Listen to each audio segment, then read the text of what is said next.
വാസുദേവായ.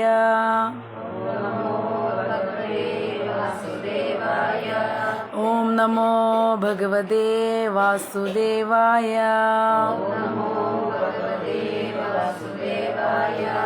ഓം നമോ ഭഗവതേ വാസുദേവായ. നാരായണം നമസ്കൃത്യ നരം ചൈവ നരോത്തമം ദേവീം സരസ്വതീം വ്യാസം തതോ ജയമുദീരയേ. ഹേ കൃഷ്ണ കരുണാ സിന്ധോ ദീനബന്ധോ ജഗത്പദേ ഗോപേശ ഗോപികാ കാന്ത രാധാകാന്ത നമോസ്തുതേ. തപ്ത കാഞ്ചന ഗൗരാംഗീ രാധേ വൃന്ദാവനേശ്വരി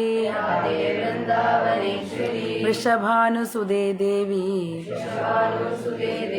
പ്രണമാമി ഹരിപ്രിയേ. വാഞ്ചാകൽപതരുഭ്യശ്ച കൃപാസിന്ധുഭ്യ ഏവ ച പതിതാനാം പാവനേഭ്യോ വൈഷ്ണവേഭ്യോ നമോ നമഃ. നമോ വിഷ്ണുപാദായ കൃഷ്ണപ്രേഷ്ഠായ ഭൂതലേ ശ്രീമദേ ജയപതാക സ്വാമിൻ ഇതി നാമിനേ. നമ ആചാര്യപാദായ നിതായ കൃപാപ്രദായിനേ ഗൗരഗദാദാമദായ നഗരഗ്രാമതാരിണേ. നമ ഓം വിഷ്ണുപാദായ കൃഷ്ണപ്രേഷ്ഠായ ഭൂതലേ ശ്രീമദേ ഭക്തിവേദാന്ത സ്വാമിൻ ഇതി നാമിനേ. നമസ്തേ സാരസ്വതേ ദേവേ ഗൗരവാണി പ്രചാരിണേ നിർവിശേഷ ശൂന്യവാദി പാശ്ചാത്യദേശതാരിണേ. ജയ ശ്രീകൃഷ്ണ ചൈതന്യ പ്രഭു നിത്യാനന്ദ ശ്രീ അദ്വൈത ഗദാധര ശ്രീവാസാദി ഗൗരഭക്തവൃന്ദ. ഹരേ കൃഷ്ണ കൃഷ്ണ കൃഷ്ണ ഹരേ ഹരേ ഹരേ രാമ രാമ രാമ ഹരേ ഹരേ. ഹരേ കൃഷ്ണ കൃഷ്ണ കൃഷ്ണ ഹരേ ഹരേ ഹരേ രാമ രാമ രാമ ഹരേ ഹരേ. ഹരേ കൃഷ്ണ കൃഷ്ണ കൃഷ്ണ ഹരേ ഹരേ ഹരേ രാമ രാമ രാമ ഹരേ ഹരേ. ഹരേ കൃഷ്ണ. അപ്പോൾ അറിയാത്ത കുട്ടികളുടെ പ്രത്യേക ശ്രദ്ധയ്ക്ക് ഈ കഥ, അതായത് നമ്മളിപ്പോൾ ഈ മാസം എന്ന് വെച്ചിട്ട് ഒരു ദാമോദര മാസം എന്നാണ് ഈ മാസത്തിൻ്റെ പേര്. അതെങ്ങനെയാന്ന് വെച്ച് കഴിഞ്ഞാൽ മോളെ കാണില്ല, ഇവിടെ വന്നിരിക്കും. ഹരേ കൃഷ്ണ. ആ, ബുദ്ധിമുട്ടുണ്ടോ താഴെ ഇരിക്കാൻ? ഇല്ലല്ലേ. അതായത് നമ്മുടെ കലണ്ടറിൽ നമ്മൾ ജനുവരി ഫെബ്രുവരി മാർച്ച് നല്ല മാസങ്ങളുടെ പേര്, അതുപോലെ സാൻസ്ക്രിറ്റ് കലണ്ടറിൽ, അതായത് വൈഷ്ണവ കലണ്ടറിൽ വിഷ്ണുവിൻ്റെ നാമങ്ങളാണ് ഈ 12 മാസം. ഓം കേശവായ നമഃ ഒരു മാസം, കേശവ മാസം.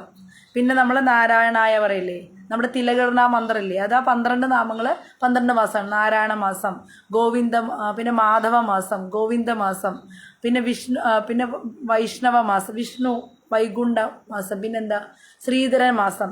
മനസ്സിലായി? ശ്രീധരൻ അങ്ങനെ പറയില്ല. ആ നമ്മൾ ആ 12 തിലകടണ അതേ പേരുകളാണ് 12 മാസങ്ങൾക്ക്.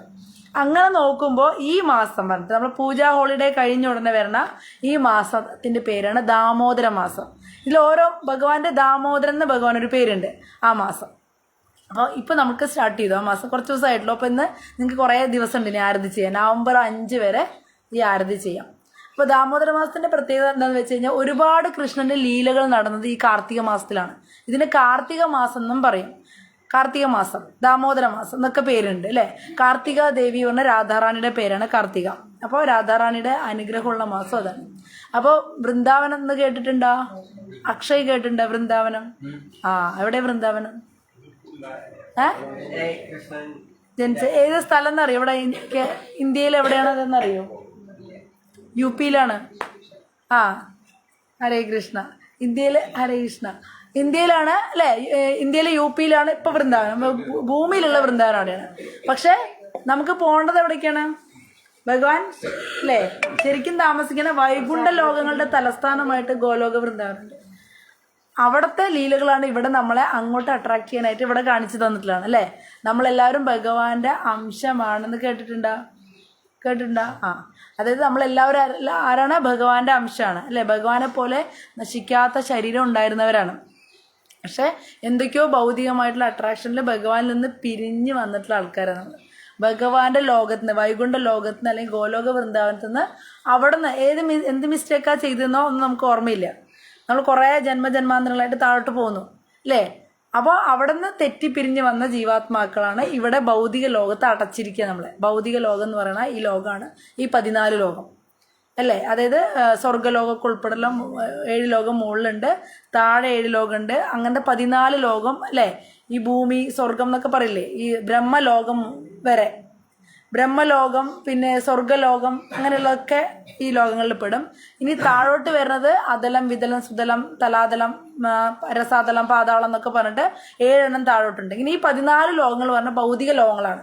ആധ്യാത്മിക ലോകമല്ല ഇത് ഭൗതിക ലോകം താൽക്കാലികമായിട്ട് ഭഗവാൻ ഉണ്ടാക്കിയതാണ്. എന്തിനു വേണ്ടിയിട്ടാണ്? നമ്മളെപ്പോലെ മിസ്റ്റേക്ക് ചെയ്യണവരെ തൽക്കാലം അടച്ചിടാൻ വേണ്ടിയിട്ട്. ജയിലാണ് സത്യത്തിൽ ഇത്. നമുക്കത് അറിയില്ല. പിന്നീട് മനസ്സിലാവും. ജീവിതത്തിൻ്റെ ഓരോ പ്രശ്നങ്ങൾ എക്സ്പീരിയൻസിലൂടെ വരുമ്പോൾ ഇത് ജയിൽ തന്നെയാണെന്ന് മനസ്സിലാവും അല്ലേ. നമുക്ക് എന്തൊക്കെ പ്രശ്നങ്ങളുണ്ട്? ജനിക്കണോ അല്ലേ, മരിക്കണോ, രോഗങ്ങൾ വരണോ, വിചാരിക്കാണ്ട് തന്നെ പ്രശ്നങ്ങൾ വരണോ, മുടി നരയ്ക്കണോ അല്ലേ, പിന്നെ അതുപോലെ ദേഹമൊക്കെ ചുളിഞ്ഞു പോകണം. അപ്പോൾ ഇങ്ങനെ മാറ്റങ്ങൾ വന്നുകൊണ്ടിരിക്കണം. എന്തുകൊണ്ടാണ് നമ്മൾ മാറണേ? ശരിക്കും ഭഗവാനെ മാറ്റമില്ല. ഭഗവാൻ 16 വയസ്സുള്ള നല്ല സുന്ദരനാണ് എപ്പോഴും. എത്ര 125, 200, 1000 വർഷം കഴിഞ്ഞാലും ഭഗവാൻ എപ്പോഴും ഒരേപോലെ ഇരിക്കും. നമ്മൾ മാത്രം വയസ്സായിക്കൊണ്ടിരിക്കണം. എന്താ കാരണം? ഈ ലോകത്ത് നമുക്ക് മാറ്റം അല്ലേ. ശരീരം സ്ഥിരമല്ല. പഞ്ചഭൂതങ്ങൾ കൊണ്ട് നിർമ്മിച്ച ഈ ശരീരം നമുക്ക് സ്ഥിരമല്ല. ഇത് നമ്മുടെ സ്വന്തമല്ല. സ്ഥിരമല്ലാത്ത ഒന്നും നമ്മുടെ സ്വന്തമല്ല. നമ്മുടെ സ്വന്തമായിട്ടുള്ളത് ഭഗവാന്റെ കൂടെയുള്ള ആധ്യാത്മിക ശരീരം. ആ ശരീരത്തിന് പ്രായമില്ല. ആ ശരീരം നേടിയെടുക്കാനാണ് വീണ്ടും നമുക്ക് തിരിച്ച് ഭഗവാന്റെ അടുത്തേക്ക് തന്നെ ആ ശരീരം നേടിയെടുത്ത് തിരിച്ചു പോകാൻ വേണ്ടിയിട്ടാണ് നമ്മൾ ആധ്യാത്മികമായിട്ടുള്ള എല്ലാ ചര്യകളും ചെയ്യുന്നത്. അത് ചെയ്യുമ്പോൾ ഒപ്പം തന്നെ നമുക്ക് ഭൗതികമായിട്ട് ഭഗവാൻ സഹായിക്കുകയും ചെയ്യും. അത് വേറെ കാര്യം. നമ്മളെ കൂടുതൽ വിശ്വാസം ഉണ്ടാക്കിയെടുക്കാനായിട്ട് ഇഹത്തിലും സുഖമൊക്കെ തരും. പക്ഷെ യഥാർത്ഥത്തിൽ നമ്മുടെ ഉദ്ദേശം എന്താ? ഈ ലോകത്തിലെ നേട്ടങ്ങൾക്ക് വേണ്ടിയിട്ടല്ല നമ്മൾ ഈ ആധ്യാത്മിക ചര്യ ചെയ്യണം. എന്തിനാണ്? ഈ ലോകത്തുനിന്ന് തിരിച്ച് ഭഗവാന്റെ ലോകത്തിലേക്ക് നമ്മുടെ ഒറിജിനൽ ശരീരം അല്ലെ, എറ്റേണൽ ബോഡി എന്നൊക്കെ കേട്ടിട്ടില്ലേ, അതായത് ശാശ്വതമായിട്ടുള്ള ശരീരം നേടിയെടുക്കാനാണ്. അപ്പം അതിന് വേണ്ടി നമ്മൾ എന്ത് ചെയ്യണമെന്ന് വെച്ച് കഴിഞ്ഞാൽ കൃഷ്ണ ഭഗവാന്റെ ലീലകളിൽ ആകർഷണം വേണം. എന്നാലേ നമുക്ക് അത് തിരിച്ചു പിടിക്കാൻ പറ്റുള്ളൂ. ഭൗതികമായ കാര്യങ്ങളിൽ എത്ര കണ്ട് ആകർഷണം ഉണ്ടാവണം അത്ര കണ്ട് ഇവിടെ തന്നെ വീണ്ടും വീണ്ടും വരേണ്ടി വരും. ഇപ്പം ഭൗതികമായ സിനിമകൾ കാണുക, ഭൗതികമായി പല പല ആഗ്രഹങ്ങൾ നമുക്കുണ്ടല്ലോ. ആഗ്രഹങ്ങൾ എത്ര കണ്ട് വർദ്ധിക്കുന്നു അത്ര കണ്ട് വീണ്ടും വീണ്ടും ശരീരം എടുക്കേണ്ടി വരും ഇവിടെ തന്നെ, ഈ ലോകത്ത് തന്നെ അല്ലേ. ഇപ്പം ഈ ബോഡിയിൽ ഉണ്ട് നമ്മുടെ ആഗ്രഹം തീർന്നില്ലെങ്കിൽ വീണ്ടും ബോഡി തരും ഭഗവാൻ. മനസ്സിലായ? ആ ബോഡിയിൽ ജീവിച്ചിട്ട് ആഗ്രഹം തീർന്നില്ലെങ്കിൽ വീണ്ടും ഈ ഭൗതിക ശരീരം എടുത്തുകൊണ്ടേ ഇരിക്കണം. ഈ ഭൗതിക ശരീരം എടുക്കുമ്പോൾ വല്ല സുഖം ഉണ്ടാവും. സുഖം ചെറുപ്പത്തിലൊരു 10-25 വയസ്സ് വരെ കുഴപ്പമില്ല തോന്നും, ആരോഗ്യമൊക്കെ ഉള്ളതുകൊണ്ട്. അത് കഴിഞ്ഞാൽ തുടങ്ങും നമുക്ക് ജീവിത പ്രശ്നങ്ങൾ, എക്സ്പീരിയൻസിൽ ഓരോ സ്ഥലത്ത് പോയി അപ്പോഴാണ് നമുക്ക് ഇവിടെ എന്താ ഈ പ്രശ്നം അല്ലേ, എന്തൊക്കെ നമ്മൾ സത്യമായി ചെയ്താലും ഇനിയും നമുക്ക് പ്രോബ്ലം വരുന്നു. അപ്പോഴാണ് നമുക്ക് ഈ പ്രശ്നത്തിൻ്റെ കാരണമൊക്കെ അന്വേഷിക്കുമ്പോഴാണ് നമുക്ക് നമ്മൾ ഇവിടുത്തുകാരല്ല, നമുക്ക് വേറെ എന്തോ സംഭവം ഉണ്ട് അല്ലേ, എന്തോ പ്രശ്നമുണ്ട്. എത്ര സത്യസന്ധമായി പോയാലും എത്ര നന്നായി ജീവിച്ചാലും നമുക്ക് പ്രോബ്ലംസ് തന്നെ വരുന്നു. അല്ലെങ്കിൽ നമ്മൾ സത്യം ചെയ്യുമ്പോൾ പ്രശ്നം വരാൻ പാടില്ലല്ലോ, നമ്മൾ മരിക്കാൻ പാടില്ലല്ലോ, സത്യസന്ധരല്ലേ, മരിക്കാൻ പാടില്ല, രോഗം വരാൻ പാടില്ല. പക്ഷെ എല്ലാവർക്കും ഒരുപോലെ ഇതൊക്കെ വരുന്നുണ്ട്. എത്ര നന്മ ചെയ്താലും രോഗം വരും, മരിക്കും. എന്തുകൊണ്ടാണ് അങ്ങനെ സംഭവിക്കുന്നത്? അങ്ങനെ ആരെങ്കിലും ചിന്തിച്ചിട്ടുണ്ടോ? എന്തിനാ നമ്മൾ രോഗങ്ങൾ വരുന്നത്, നമ്മൾ എന്തിനാ മരിക്കുന്നത്, നമുക്ക് എന്താ പ്രശ്നങ്ങൾ വരുന്നത്? നമ്മൾ ആരും അങ്ങനെ ചിന്തിക്കുമ്പോഴാണ് നമ്മൾ ആധ്യാത്മികതയിലേക്ക് തിരിയുള്ളൂ അല്ലേ. ആധ്യാത്മികതയിലേക്ക് വരിക പറഞ്ഞു കഴിഞ്ഞാൽ നമ്മൾ പേടിക്കൊന്നും വേണ്ട, ചെറിയ കുട്ടിയാണെങ്കിലും വരാം. 5 വയസ്സുണ്ടായിരുന്നുള്ളൂ ഭക്തപ്രഹ്ലാദന്. ഇപ്പം തന്നെ അത് വേണമെന്നാണ് എല്ലാവരും ചോദിക്കുക. എന്താണ് ചെറിയ കുട്ടികൾക്ക് എന്തിനാ ആധ്യാത്മികത? ആധ്യാത്മികത ഉണ്ടെങ്കിലേ ഭൗതികമായിട്ടുള്ള കാര്യങ്ങൾ, കർത്തവ്യങ്ങൾ നന്നായി നിറവേറ്റാൻ പറ്റുള്ളൂ, ബലം ഉണ്ടാവുള്ളൂ മനസ്സിന്, അല്ലേ? എന്ത് ചാലഞ്ചുകളും ഭൗതികമായിട്ടുള്ള നേടിയെടുക്കണമെങ്കിൽ നമുക്ക് ആര് വേണം? ഭഗവാന്റെ സപ്പോർട്ട് ഉണ്ടെങ്കിലേ പറ്റുള്ളൂ. ഒരു ജോലി കിട്ടി നമുക്ക്, ആ ജോലിയിൽ എന്തൊക്കെ നമുക്ക് ഇപ്പോൾ ഒരു ഡോക്ടറായെന്ന് വിചാരിക്കുക, എത്ര തരം രോഗികൾ വരും, എത്ര ഓപ്പറേഷനുകൾ ചെയ്യേണ്ടി വരും, നമുക്ക് തന്നെ അത് ചെയ്യാൻ പറ്റില്ല. ഭഗവാന്റെ സപ്പോർട്ട് ഉണ്ടെങ്കിലാണ് നമുക്ക് ശരിയായ രീതിയിൽ, അല്ലേ, ജോലി നിർവഹിക്കാൻ പറ്റുള്ളൂ. നമ്മൾ വിചാരിക്കുന്ന പോലെ ഈസി അല്ല ഒരു കാര്യം. എന്ത് ജോലി നമ്മൾ നേടിയാലും എന്തൊക്കെ സൗകര്യം ഉണ്ടെങ്കിലും അത് ശരിയായ രീതിയിൽ നമുക്ക് മുന്നോട്ട് കൃത്യമായി ചെയ്യണമെങ്കിൽ എന്ത് വേണം? ആത്മീയ ബലം വേണം, അല്ലെങ്കിൽ പറ്റില്ല. ആത്മീയ ബലം ഉണ്ട്. അപ്പൊ ഈ ലോകത്ത് ജീവിക്കണമെങ്കിലും ഭഗവാന്റെ സപ്പോർട്ട് വേണം. പലരും വിചാരിക്കും വയസ്സായിട്ട് തിരിച്ചു പോകാനല്ലേ ഇതെന്ന്. അങ്ങനെയല്ല, ഇവിടെ ജീവിക്കുമ്പോൾ നമുക്ക് ഓരോ സ്റ്റെപ്പിലും ആര് വേണം? ഭഗവാൻ വേണം. അതുകൊണ്ട് ഭക്തപ്രഹ്ലാദ് പറഞ്ഞത് എന്താണ്? കൗമാര ആചരേ. കാരണം ചെറിയ കുട്ടിയായിരിക്കും, 5 വയസ്സിൽ തന്നെ നമ്മൾ ഭക്തി പ്രാക്ടീസ് ചെയ്യണം. അപ്പൊ അതിന്റെ ഗുണം എന്താണ്? നമുക്ക് ഈ ലോകം തന്നെ ഭരിക്കാനുള്ള ശക്തി കിട്ടും. അവരൊക്കെ രാജാക്കന്മാരായിരുന്നു. ആരൊക്കെ? ധ്രുവ മഹാരാജാവ്, ഭക്തപ്രഹ്ലാദൊക്കെ ഈ പ്രപഞ്ചം, അതായത് ഭൂമി മുഴുവൻ ഭരിച്ചിരുന്നവരവര്. ഒരു ഭൂമി മുഴുവൻ ഭരിക്കാൻ അത്ര ശക്തി വേണം ആധ്യാത്മികമായിട്ട്, അല്ലെ? 600 കോടി ജനങ്ങളെയൊക്കെ നമ്മൾ ഭരിക്കണമെങ്കിൽ, അല്ലെ? ഭൂമി മുഴുവൻ പറഞ്ഞാൽ അത്രയും കോടി ജനങ്ങളില്ലേ, 600 കോടി ജനം. അവരെ നമുക്ക് കൈകാര്യം ചെയ്യണമെങ്കിൽ സാധാരണ ഒരു ബലം മതിയോ? രാജഋഷികളായിരിക്കണം, അല്ലേ? നമ്മൾ എത്ര കണ്ട് വലിയ രീതിയിലുള്ള കാര്യങ്ങൾ ചെയ്യണം, അത്ര കണ്ട് ആധ്യാത്മിക ബലം വേണം. ഒരു ചെറിയ കുടുംബം, ഒരു 4-5 പേരുള്ള കുടുംബം നോക്കാൻ തന്നെയുള്ള ബുദ്ധിമുട്ട് എത്രയാണ്. അതിന് തന്നെ ഈശ്വരന് 100 വട്ടം വിളിച്ചാലും നമുക്ക് കാര്യം മുന്നോട്ട് പോകുള്ളൂ. അപ്പൊ ഈ അല്ലേ, ഈ ഭൗതിക ലോകത്തിന്റെ മുഴുവൻ ഒരാൾ കൺട്രോൾ ചെയ്യണമെങ്കിലോ, അല്ലെ? അതുകൊണ്ടാണ് ഭക്തപ്രഹ്ലാദ്, അതുപോലെ യുധിഷ്ഠിര മഹാരാജ്, ഇവരൊക്കെ മഹാഭക്തന്മാരായതുകൊണ്ടാണ് ഇത് സാധിച്ചത്. അപ്പൊ നമുക്ക് വലിയ വലിയ കാര്യങ്ങൾ ചെയ്യാൻ ആരുടെ സപ്പോർട്ട് വേണം? സത്യസന്ധമായിട്ട് വലിയ വലിയ കാര്യങ്ങൾ ചെയ്യണമെങ്കിൽ ഭഗവാന്റെ സപ്പോർട്ട് പൂർണ്ണമായിട്ടുണ്ടെങ്കിലേ പറ്റുള്ളൂ, അല്ലേ? അല്ലെങ്കിൽ പിന്നെ തനി ദുഷ്ടരായിരിക്കണം നമ്മള്, അല്ലെ? എന്ത് വൃത്തിയോടും ചെയ്യണവർക്ക് പിന്നെ അങ്ങനെ പൊക്കോളും. പക്ഷെ സത്യസന്ധമായി പോണെങ്കിൽ ഭഗവാന്റെ സപ്പോർട്ട് വേണം. അപ്പൊ എന്തിനാ ഞാൻ അങ്ങനെ പറഞ്ഞു വെച്ച് കഴിഞ്ഞാൽ, നിങ്ങൾ വിചാരിക്കരുത് വയസ്സായവർക്കുള്ളതാണെന്നല്ല, കുഞ്ഞുങ്ങൾ ഇത് പ്രാക്ടീസ് ചെയ്യണം. മനസ്സിലായ? ഭക്തി അതിന് ഏറ്റവും നല്ല സമയമാണ്, ആധ്യാത്മികമായിട്ടും ഭൗതികമായിട്ടും ബലം കിട്ടാനുള്ള സമയമാണ് ഈ കാർത്തിക മാസം, ദാമോദര മാസം. ഈ മാസത്തിൽ ഭഗവാന്റെ ഒരുപാട് ദിവ്യലീലകൾ നടന്നിട്ടുണ്ട്. നമ്മളെ ഈ ദിവ്യലീലകളിലേക്ക് ഭഗവാൻ അട്രാക്ട് ചെയ്യാൻ വേണ്ടിയാണ് ഭൗതിക ലോകത്ത് വന്ന് അവതരിച്ചത്. നമ്മൾ സ്വന്തം അച്ഛനും മക്കളും ഇങ്ങനെ ഭൗതിക ലോകത്ത് ഇങ്ങനെ ഒരു വിവരവും ഇല്ലാണ്ട് സങ്കടപ്പെട്ട് കഷ്ടപ്പെട്ട് ജീവിക്കുന്നത് കാണുമ്പോൾ ഭഗവാൻ അവിടെ നിന്നിട്ട് സമാധാനമില്ല. എൻ്റെ മക്കൾക്ക് തിരിച്ചു വരണമെങ്കിൽ എന്നോട് അട്രാക്ഷൻ ആവണം. അതായത് അമ്മ അച്ഛൻ്റെ അടുത്ത് തെറ്റിപ്പിരിഞ്ഞ മക്കള് പോയി എന്ന് വിചാരിക്കുക, എന്തെങ്കിലും പ്രശ്നത്തിൽ വഴക്കുണ്ടാക്കി വീട് വിട്ട് ഇറങ്ങിപ്പോയി. പോയാൽ അച്ഛനമ്മയ്ക്ക് അറിയാം അവിടെ കഷ്ടപ്പാടാണെന്ന്. തെറ്റിപ്പിരിഞ്ഞു പോയാൽ നമുക്കൊരു സന്തോഷമായിട്ട് ജീവിക്കാൻ എവിടെയും പറ്റില്ല. അമ്മയ്ക്ക് അറിയാം ഇവൻ തിരിച്ചു വന്നാലും സന്തോഷം കിട്ടുള്ളൂ, പക്ഷെ അമ്മ വിളിച്ചാൽ വരൂല്ല, അല്ലേ? പക്ഷെ അമ്മയ്ക്ക് എപ്പോഴും ദുഃഖമാണ് അവൻ എപ്പോഴും തിരിച്ചു വരും. ഇതേപോലെ ഭഗവാന് വിഷമാണ്. ഭഗവാന്റെ ആത്മാക്കൾ, അംശങ്ങൾ മുഴുവൻ ഭഗവാനിൽ നിന്ന് വേർപെട്ട് ഇവിടെ ജീവിക്കല്ലേ ഭൗതിക ലോകത്ത്. അപ്പൊ തിരിച്ചു കൊണ്ടുവരാൻ ഭഗവാൻ ഒരു ഐഡിയ ഇട്ടതാണെന്ത്? ഭഗവാൻ തന്നെ ഇവിടെ അവതരിച്ചിട്ട് ദിവ്യലീലകൾ ആടിയിട്ട് ഈ മനുഷ്യന്മാരെ മുഴുവൻ അട്രാക്ട് ചെയ്യാൻ. മനുഷ്യന്മാർക്ക് മക്കളോട് ഭയങ്കര സ്നേഹമാണ്. അപ്പൊ ഭഗവാൻ എന്തായി? ഉണ്ണി രൂപത്തിൽ വന്നു. മനുഷ്യന്മാരെ കെട്ടിയിടുന്ന ഓരോ സംഭവങ്ങളാണ് എന്താണ്? കുടുംബം, അല്ലേ? മക്കള്, ഭർത്താവ്, പേരക്കുട്ടികളൊക്കെ കെട്ടിയിടുകയാണ് ഇവിടെ. അപ്പൊ ഭഗവാൻ എന്ത് ചെയ്തെന്ന് വെച്ച് കഴിഞ്ഞാൽ അതിസുന്ദര ബാലനായിട്ട് ഇവിടെ ജനിച്ചിട്ട്, നിങ്ങൾക്ക് ഉണ്ണിയനോടാണ് ഇഷ്ടമെങ്കിൽ എന്നെ ഉണ്ണിയായിട്ട് കണ്ടോളൂ, അല്ലെ? എന്നിലേക്ക് അട്രാക്റ്റഡ് ആവുന്നുണ്ട് ഈ ദാമോദര ലീല നമുക്ക് കാണിച്ചു തരികയാണ്, അല്ലെ? അപ്പൊ ഈ ലീല എന്താന്ന് പറയാം, ഗോകുലത്തിലെ നന്ദഗോപുര യശോദ, അല്ലെ? ഇത് കേട്ടിട്ടുണ്ടോ? യശോദ ദേവിയെ കേട്ടിട്ടുണ്ടോ? കൃഷ്ണന്റെ വളർത്തച്ഛനും, അല്ലെ, വളർത്തമ്മയാണ് യശോദയും നന്ദഗോപുരം. കൃഷ്ണൻ എവിടെ ജനിച്ചത്? ഏതച്ഛനും അമ്മയ്ക്ക് ജനിച്ചത്? ദേവകി വസുദേവരെന്ന് പറഞ്ഞിട്ട് കംസന്റെ ജയിലിലൊക്കെ ജനിച്ചത് കേട്ടിട്ടുണ്ടോ? അല്ലെ? അപ്പൊ ദേവകി വസുദേവരാണ് അവർക്കാണ് ജനിച്ചത്. പക്ഷെ അവർ ഗോകുലത്തിലേക്ക് ചെറുപ്പത്തിൽ തന്നെ കൊണ്ടുപോയി അവിടെ യശോദയും നന്ദഗോപുരാണ് വളർത്തുന്നത്, അല്ലെ? അപ്പോൾ അവിടെ ഇങ്ങനെ ഉണ്ണി ജനിച്ചു, നല്ല സന്തോഷമായി അവർക്ക്. അവര് ഒരുപാട് പശുക്കളൊക്കെ ഉള്ളവരാണ്. 9 ലക്ഷം പശുക്കളൊക്കെ ഉണ്ട് യശോദയ്ക്ക് നന്ദഗോപുരം. പശുവും കൃഷിയൊക്കെയാണ് അവരുടെ ജോലി. അവരെന്താണ് അത് മോര് വിറ്റിട്ടും തൈര് വിറ്റിട്ടും വെണ്ണ വിറ്റിട്ടൊക്കെയാണ് ജീവിച്ചിരുന്നത്. വലിയ സമ്പത്ത് ഉണ്ടായിരുന്നു കേട്ടോ. കാരണം 9 ലക്ഷം പശുക്കളുണ്ടെങ്കിൽ എത്ര സമ്പത്ത് ഉണ്ടാവും ആലോചിച്ച് നോക്കിയേ, അല്ലേ? 4-5 പശുക്കൾ കൊണ്ട് തന്നെ കോടീശ്വരന്മാരുണ്ട് ആൾക്കാർ, പാല് വിറ്റിട്ടും തൈര് വിറ്റിട്ടൊക്കെ, അല്ലേ? അപ്പോൾ 9 ലക്ഷം പശുക്കൾ ഉണ്ടായിരുന്നു. അപ്പൊ അങ്ങനെയുള്ളൊരു വീട്ടിലാണ് ഭഗവാൻ ഇപ്പോൾ താമസിക്കുന്നത്, അല്ലെ? യശോദയുടെയും നന്ദഗോപരുടെയും മകനായിട്ട്. ഭഗവാൻ ഉണ്ണിക്കണ്ണൻ ജനിച്ചപ്പോൾ തന്നെ ഒരുപാട് പേര് അമ്മമാർ ആഗ്രഹിക്കുന്നുണ്ട്, ഇവൻ എൻ്റെ ഉണ്ണിയാവണം, എൻ്റെ ഉണ്ണിയാവണം എന്നല്ലേ. യശോദയ്ക്കാണെങ്കിൽ പിറന്നെങ്കിലും എല്ലാവരും അമ്മമാരുടെ വിചാരം എന്താ? അല്ലേ? ഞാൻ ഉണ്ടാക്കണ വെണ്ണ അവൻ കഴിക്കണം. അവർ ഓരോ ദിവസവും ഗോപിമാർ മുഴുവൻ വെണ്ണ ഉണ്ടാക്കണത് ഈ നന്ദഗോപയുടെ പുത്രൻ കഴിക്കണം എന്ന് പറഞ്ഞിട്ടാണ്. എൻ്റെ വെണ്ണ ഒളിപ്പിച്ച് വയ്ക്കും. ഭഗവാനും 3 വയസ്സായപ്പോൾ തുടങ്ങി ഈ ലീലകൾ, വെണ്ണ മോഷ്ടിക്കണ ലീലകൾ. എല്ലാവിടെയും ചെന്നിട്ട് എല്ലാ വീടുകളിലും ചെന്ന് വെണ്ണ മോഷ്ടിക്കും. ശരിക്കും മോഷ്ടിക്കുക എന്ന് പറഞ്ഞു കഴിഞ്ഞാൽ അവരുടെ ആഗ്രഹമാണ് ഭഗവാൻ തീർത്തു കൊടുക്കുന്നത്. ഈ ഗോപിമാർ ആഗ്രഹിക്കണം ഉണ്ണിയെ പോലെ എൻ്റെ വെണ്ണ കഴിക്കണം തന്നെയാണ്. ഭഗവാൻ അതൊരു രസകരമായി ലീലയാക്കി മാറ്റിയിട്ട് ഇങ്ങനെ വെണ്ണ മോഷ്ടിച്ച് കഴിക്കും. പക്ഷെ യശോദാദേവി എന്താ വിചാരിക്കുക എന്ന് വെച്ച് കഴിഞ്ഞാൽ, ഇവിടെ ദാസിമാരാണ് വെണ്ണയൊക്കെ ഉണ്ടാക്കണത്, ഇപ്പോൾ ടേസ്റ്റ് ഉണ്ടാവില്ല വെണ്ണ. അതുകൊണ്ടാണ് ഈ മോൻ അയൽവക്കത്തൊക്കെ പോയിട്ട് മോഷ്ടിക്കണമെന്ന് വിചാരിച്ചിട്ട് യശോദാദേവി എന്ത് ചെയ്തു, ഒരു ദിവസം ഞാൻ തന്നെ എൻ്റെ കൈകൊണ്ട് വെണ്ണ ഉണ്ടാക്കാമെന്ന് പറഞ്ഞിട്ട് നേരത്തെ എണീറ്റ് കുളിയൊക്കെ കഴിഞ്ഞ് അലങ്കാരമൊക്കെ ചെയ്ത് തൈര് കടയാനായിട്ട് തുടങ്ങാണ്. ആ തൈര് കടയാൻ തുടങ്ങുന്നതിന് മുൻപ് 10 പ്രധാനപ്പെട്ട പശുക്കളുടെ പാല് കറന്നെടുത്ത് അത് തിളപ്പിക്കാനായിട്ട് അടുപ്പത്ത് വയ്ക്കും. അന്നൊക്കെ വലിയ പാത്രങ്ങളിലാണ് പാലൊക്കെ. 10-50 വർഷം മുമ്പ് തന്നെ അങ്ങനെയൊക്കെ ഉണ്ട്.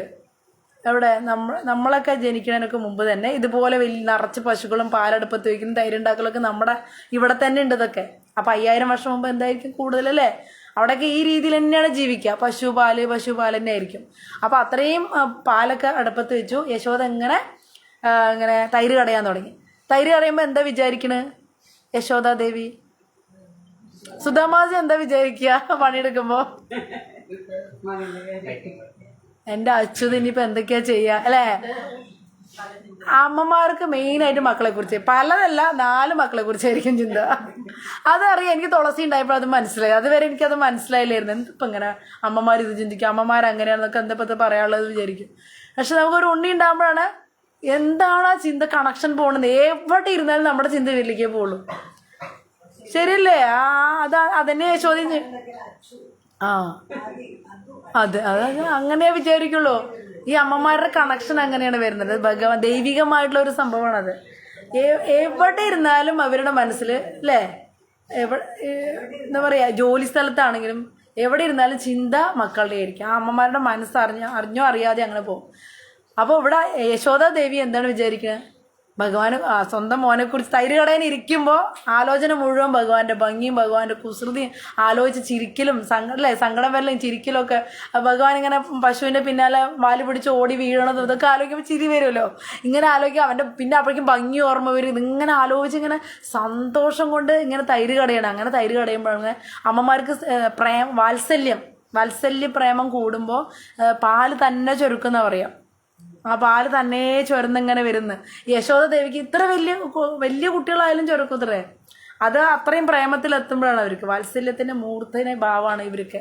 യശോദയൊക്കെ വലിയ മക്കളായിട്ട് കാണുമ്പോഴും ഈ പാല് ചുരക്കുമായിരുന്നു ഇവർക്ക്. ഇപ്പം പിന്നെ ഉണ്ണി 3 വയസ്സായിട്ടുള്ളൂ, അതുകൊണ്ടാണെന്ന് പറയാം. അപ്പോൾ ഭഗവാൻ എന്ത് ചെയ്താൽ നല്ല സമയമാണ്. ഭഗവാൻ അമ്മ ഇങ്ങനെ ആസ്വദിച്ചിരിക്കല്ലേ. അപ്പോൾ ഞാനിങ്ങനെ പോയി പാല് കുടിക്കാമെന്ന് പറഞ്ഞിട്ട് ആരെ വരിക, ഉണ്ണിക്കണ്ണൻ വന്ന് അമ്മ മതി തൈര് കടഞ്ഞത്, എനിക്ക് പാല് തരുമെന്ന് പറഞ്ഞിട്ട് അങ്ങനെ അമ്മ പാല് കൊടുക്കാൻ തുടങ്ങി അല്ലേ. മകന് പാലൊക്കെ കൊടുക്കും ഭയങ്കര സന്തോഷത്തോടെ അമ്മയും മകനും ആസ്വദിച്ച് ഇങ്ങനെ പാല് കുടിച്ചുകൊണ്ടിരിക്കണം. അമ്മ ഇങ്ങനെ മകനെ നോക്കി ഭംഗി ആസ്വദിച്ചിരിക്കുന്ന സമയത്താണ് എന്ത് സംഭവിച്ചത്?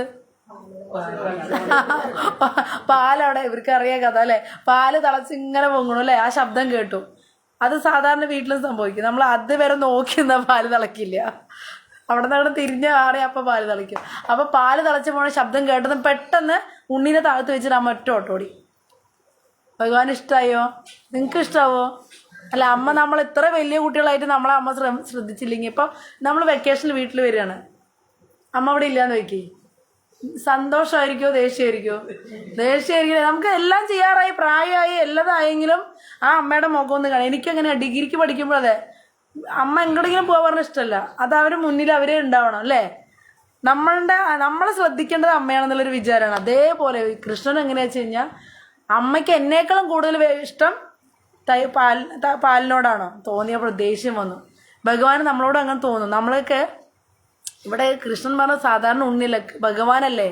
ഭഗവാന് ആൾക്ക് അറ്റൻഷൻ കിട്ടണം. നമ്മുടെ ഈ ജീവാത്മാക്കളുടെ ഒക്കെ അറ്റൻഷൻ ഭഗവാന് ഫസ്റ്റ് അറ്റൻഷൻ ആൾക്ക് കിട്ടണം. നമ്മൾ ശ്രദ്ധിക്കേണ്ട ഒരു കാര്യം ജീവിതത്തിൽ പ്രയോറിറ്റി ആർക്ക് കൊടുക്കണം? ഫസ്റ്റ് സ്ഥാനം ഭഗവാന് കൊടുക്കുക. ബാക്കി എല്ലാവരും 2-3 ഇരിക്കങ്ങൾ കിടന്നു കഴിഞ്ഞാൽ കാര്യം കറക്റ്റായി. അല്ലാണ്ട് നമ്മൾ ജീവിതശൈലി ഒന്നും മാറ്റാൻ ഇവിടെ പറയണില്ല. ജോലി ചെയ്യണതോ വീട്ടിൽ ജീവിക്കണതോ ഗൃഹസ്ഥാശ്രമിയാവണതോ ഒന്നും പ്രശ്നമൊന്നും, സന്യാസം എടുക്കണോ അങ്ങനെയൊന്നും ഇവിടെ ഭഗവത്ഗീതയിൽ അങ്ങനെയൊന്നും പറഞ്ഞിട്ടില്ല. ഫസ്റ്റ് പ്രയോറിറ്റി ആർക്ക് കൊടുക്കണം എന്നാ പറഞ്ഞിരിക്കുന്നത്? കൃഷ്ണന് കൊടുക്കണം. കൃഷ്ണന് കഴിഞ്ഞിട്ടേ മക്കളൊക്കെ പാടുള്ളൂ. ആദ്യം എൻ്റെ ഉണ്ണിക്കണ്ണൻ, അത് കഴിഞ്ഞ് എൻ്റെ രണ്ടാമത്തെ മോൻ അച്യുതൻ, മൂത്ത മോൻ ആരായിരിക്കണം? ഭഗവാനായിരിക്കണം. അവിടെയാണ് അസൂയ വരിക കൃഷ്ണ ഭഗവാന്. നമ്മളെവിടെയാണ് പിടിക്കണമെന്ന് വെച്ച് കഴിഞ്ഞാൽ ഭർത്താവിനെ സ്നേഹിക്കുക. ഇനി ഭർത്താവിനെ ഭയങ്കര സ്നേഹമുള്ളവരാണെങ്കിൽ അവിടെയും അവനെ ഭർത്താവായി കാണാം. അല്ലെങ്കിൽ അവിടെ പ്രശ്നം, ഫസ്റ്റ് അവനായിരിക്കണം. നമ്മുടെ സ്നേഹം ആദ്യം അവന് കൊടുക്കണം. കൂടുതലും അമ്മമാർ മക്കളിലാണ്, ഭർത്താവിലല്ല അട്രാക്ഷൻ, മക്കളിലാണ്. അതുകൊണ്ട് ഉണ്ണി രൂപത്തിൽ ദാമോദരനെ ആയിരിക്കണം ഫസ്റ്റ് ഇഷ്ടം.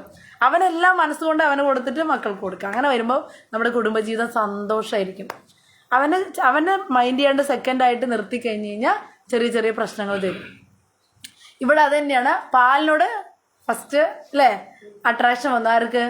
യശോദ ദേവിക്ക്. അപ്പോൾ ഭഗവാനെ ദേഷ്യം വന്ന് എന്ത് ചെയ്തു?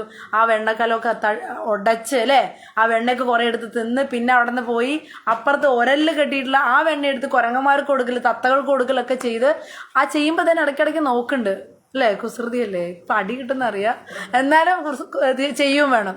അങ്ങനെ നോക്കിയിട്ട് കൊടുക്കുന്നുണ്ട്. അപ്പോഴാണ് യശോദ ഇങ്ങനെ വരുന്നത്, പാലൊക്കെ ഇറക്കി വെച്ച് സമാധാനത്തിൽ ഇങ്ങനെ വരുമ്പോഴാണ് ഇവിടെ എന്താ സംഭവിച്ചിരിക്കുന്നത്? ഉണ്ണിക്കണ്ണനെ കാണാനില്ല.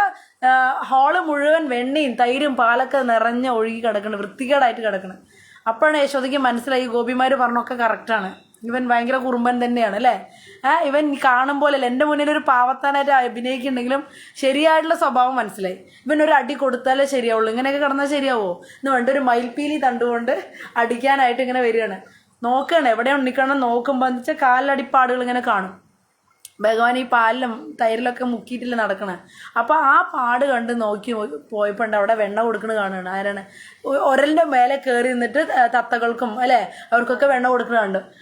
അപ്പോൾ ഒരു കുരങ്ങൻ കണ്ടു അമ്മ വരുന്ന, കുരങ്ങൻ ശബ്ദം കൊടുത്തു അല്ലേ, കൃഷ്ണ അതേ അമ്മ വരുന്നുണ്ട് ഓടിക്കോന്ന് അല്ലേ. കുരങ്ങന്മാർക്കൊക്കെ എടുത്ത് ചാടി കുരങ്ങന്മാർ ഓടിപ്പോയി, തത്തകളൊക്കെ പറന്നു പോയി. ഉണ്ണിക്കണ്ണൻ എടുത്ത് ചാടി ഓടാൻ തുടങ്ങി. അവിടെ 84 തൂണുണ്ട് ഗോകുലത്തിൽ. നമ്മൾ അവിടെ പോയതൊക്കെ കാണാൻ പറ്റും ഗോകുലത്തിൽ, വൃന്ദാവനത്തിൽ. അപ്പോൾ അതിൻ്റെ ഇടയിൽ കൂടെ ഒക്കെ ഭഗവാൻ ഓടും. അമ്മയും പിന്നാലെ ഓടും അവനെ പിടിക്കാൻ. പക്ഷെ ഉണ്ണികളെ പിടിക്കാൻ കിട്ടുമോ? ഒറ്റങ്ങൾ ഭയങ്കര ഓട്ടമായിരിക്കും അല്ലേ. എപ്പോഴെങ്കിലും പിടിക്കാൻ കിട്ടിയിട്ടുണ്ടോ ഉണ്ണികൾ ഓടിയിട്ട്? എനിക്ക് കിട്ടിയില്ലേ. പിന്നെ ദേഷ്യം വന്നിട്ട് നമുക്ക് ഭ്രാന്ത് പിടിക്കുമ്പോൾ അവർ പേടിച്ച് നിൽക്കണം. അല്ലാണ്ട് ശരിക്കും ഓടിക്കഴിഞ്ഞാൽ അവരെ പിന്നാലെ നമുക്ക് പിടിക്കാൻ കിട്ടില്ല. അങ്ങനെ ഓടി അവസാനം അല്ലേ യശോദയ്ക്ക് വയ്യാണ്ടായി, ക്ഷീണമായി, പൂക്കളൊക്കെ തലേന്ന് താഴേക്ക് വീണു, വേർത്തൊലിക്കാൻ തുടങ്ങി. അപ്പോൾ ഭഗവാന് പാവം തോന്നും, എൻ്റെ അമ്മയല്ലേ ഇങ്ങനെ കഷ്ടപ്പെടണ്ട, എന്നിട്ട് പിടി കൊടുത്തപ്പോൾ യശോദ ഓങ്ങും അല്ലേ. വടി കൊണ്ട് അടിക്കാൻ ഓങ്ങണ സമയത്ത് ഉണ്ണിക്കണ്ണൻ്റെ കരയാൻ തുടങ്ങി. കണ്ണൊക്കെ ഇങ്ങനെ കള്ളക്കരച്ചിൽ അല്ലേ, എല്ലാവരും കള്ളക്കരച്ചിൽ അല്ലേ. കൺമഷിയൊക്കെ ഇങ്ങോട്ട് ഒഴുകി. ചെറുപ്പത്തിൽ 3 വയസ്സ് 4 വയസ്സിൽ ഈ കള്ളക്കരച്ചിൽ നന്നായിട്ടുണ്ടാവുക അല്ലേ. കാര്യങ്ങൾ നടക്കാനായിട്ടൊക്കെ കരച്ചിലും. അപ്പം വലുതായപ്പോൾ അച്യുതന് അതൊന്നും ഓർമ്മയില്ല, അതുകൊണ്ട് എന്തൊക്കെ നടത്തിയിരുന്നു. അപ്പോൾ കരഞ്ഞ് കൺമഷിയൊക്കെ താഴെ വരുന്നു, കണ്ണീരൊഴുകുന്നത് കണ്ടപ്പോൾ പിന്നെ ശ്വാസം മുട്ടണ പോലെയാണ്. ഈ ശംഖ് പോലത്തെ കഴുത്തല്ലേ ഭഗവാന്റെ, അതിൽ 3 രേഖകൾ ഇങ്ങനെ തെളിഞ്ഞു കാണും. അതൊക്കെ ഇങ്ങനെ അങ്ങനെ ശ്വാസം മുട്ടണം. അതുപോലെ മാലയൊക്കെ ഇങ്ങനെ ഇളകണോ. അപ്പോൾ അമ്മയ്ക്ക് വിഷമമായി, എൻ്റെ ഉണ്ണിക്ക് എന്തെങ്കിലും പറ്റുമോ, അവന് മരിച്ചു പോവാമോ അല്ലേ. അങ്ങനെ പേടിക്കും, നമ്മളങ്ങനെ വിചാരിക്കും മരിച്ചു പോകുമെന്ന്. കുട്ടികൾ ഈ ചെറിയ കുട്ടികളാകുമ്പോൾ ഇങ്ങനെ അമ്മമാർക്കൊരു ടെൻഷനാണ് എപ്പോഴും, എന്തെങ്കിലും പറ്റുമോ, എന്തെങ്കിലും പനി വരുമ്പോഴേക്കും മരിച്ചു പോകാമെന്ന് തോന്നും. അങ്ങനെയാണ് ഈ യശോദയ്ക്കും തോന്നിയത്. അപ്പോൾ വേണ്ട അടിക്കണ്ടെന്ന് വിചാരിച്ചിട്ട് വടി കളഞ്ഞു. എന്നെ എത്ര പേടിച്ചിട്ട് കുട്ടിക്ക് വല്ല വയ്യാണ്ടായാലും വടി കളഞ്ഞു.